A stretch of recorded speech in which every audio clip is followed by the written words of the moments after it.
everyone, Angela here with Raise the Collective. I am a Reiki Master, personal trainer, intuitive, and light worker. My mission is to help awaken as many people as possible. Today, we are going to talk about healing. We are going to talk about healing because I know and I feel that so many of you are currently suffering, emotionally, physically, and spiritually. Now, there are a couple of different aspects to healing that we're going to discuss in this video. The first is physical healing, which takes place in the physical body. The second is emotional and spiritual healing, which takes place in your energetic system. Let's start with physical illness. Why do people get sick? We become ill when we have an experience that causes an interruption in the flow of our energy system. Naturally, we are pure and our energy flows freely, up and down and around our bodies, delivering vital life force energy to our cells and tissues. However, things that we're taught as children, negative experiences that we have, these things cause shifts in our energetic flow. And when these shifts occur, certain parts of our body are deprived of this vital life force energy, and we're no longer able to maintain our physical well-being.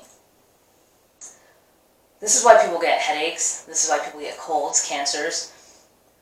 It is important to understand that every single illness or injury is linked to an experience that we have had that changed the way we think and feel about ourselves and about the world around us.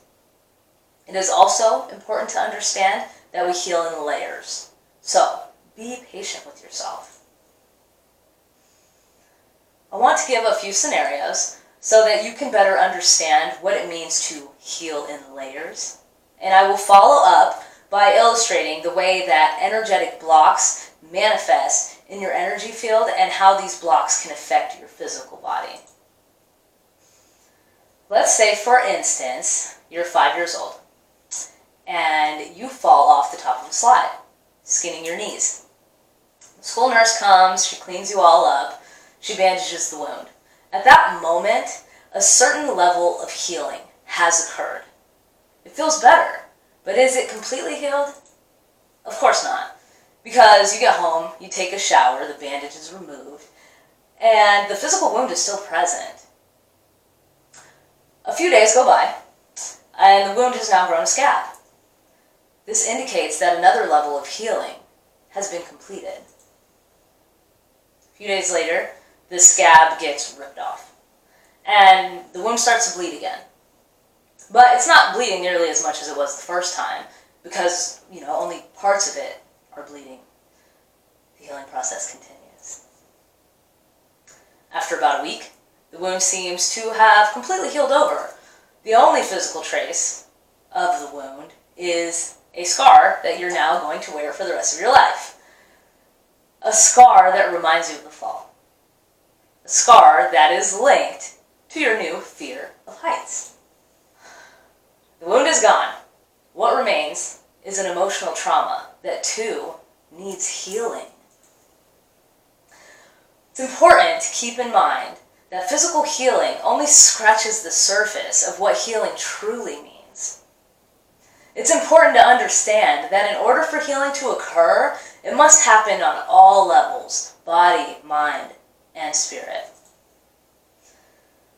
The injury and the illness may go away, but others will continue to arise until you have healed emotionally.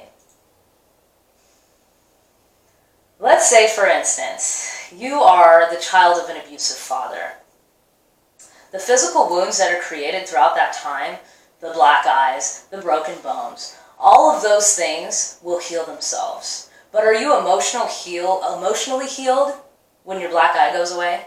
When the doctor tells you that your bones have grown back together? The answer to this is no.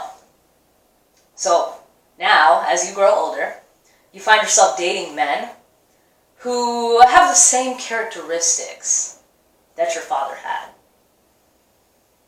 Once you become aware of this, once you realize this pattern, you begin the healing process. Again, healing comes in layers.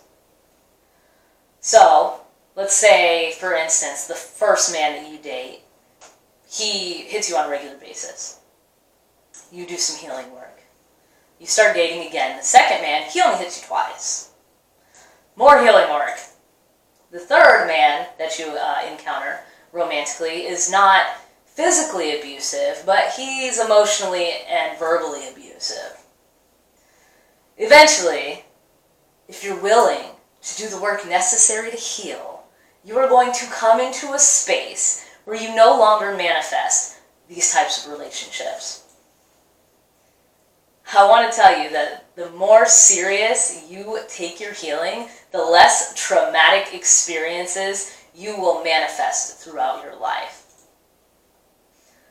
So, at this moment, I am calling you forth. Spirit is calling you forth to begin initiating your own healing. Take the class, do the meditation, set up your first, second, or third healing session. Seek out the intuitive guidance. Leave the relationship, the job, whatever it is that's making you sick. It's time for you to let it go. It is time to heal. Now for the visuals, I have this diagram here. This is you, and this is your energy field before trauma and conditioning. This is you before trauma and conditioning, your energy field before trauma and conditioning. Now, let's go back to your fall from the monkey bars. The fall created a density in your knee, but it also created a density in your root chakra, which helps you feel grounded and supported. So, you now live your life not only afraid of heights, but you lack financial abundance and stability. The fear of heights has also created a density, and fear is harbored in the throat.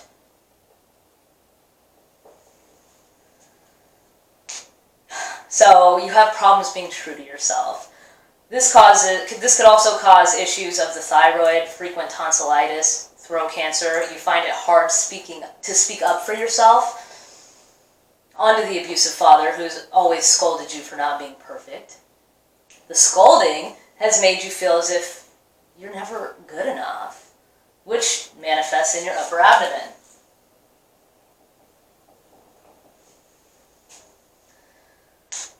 You now go through life without ever knowing your true value. You're constantly having to activate your ego in order to feel safe, and you suffer from low self-esteem. This could lead to stomach ulcers, weight problems, digestive problems. You've got these blocks. Now, this is what happens to your energy field when it's consumed with these blockages. The energy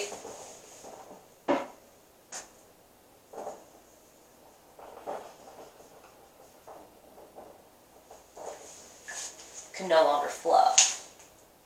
It gets cut off at the point of the density. You also manifest densities within your aura. Density here. Density here.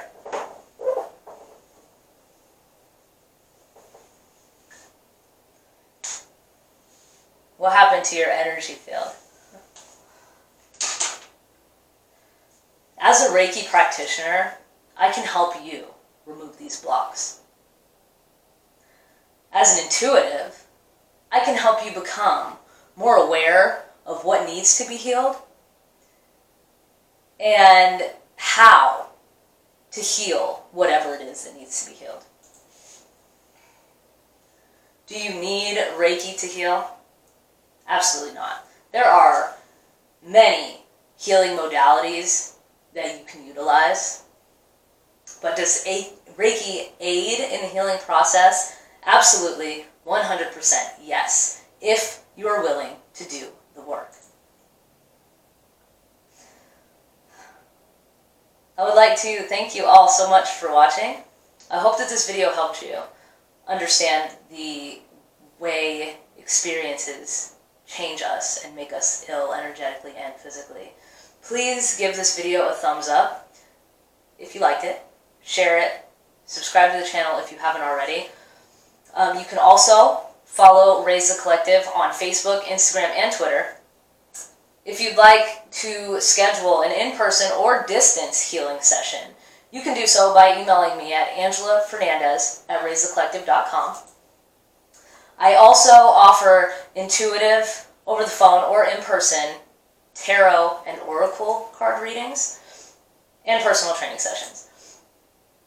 If you're in the Lakeland area, you can check out my teacher and dear sweet friend, Mandaida Caro. Sorry if I butchered your name. She offers everything from relaxing, deep tissue, oncology massage, to energy and sound healing. She also offers a variety of classes that will help aid you on your journey. Another great and amazing resource is my girl, Candria Ellis. You can find her on Aries New Moon on Facebook. Candria is a psychic medium who offers intuitive guidance, body scans, womb healing, you name it, she's got you. With that being said, I am always sending love and light. Remember, if you're in need of healing, there are many, many resources out there for you. I have listed but a few. All you have to do is step onto the path. Namaste.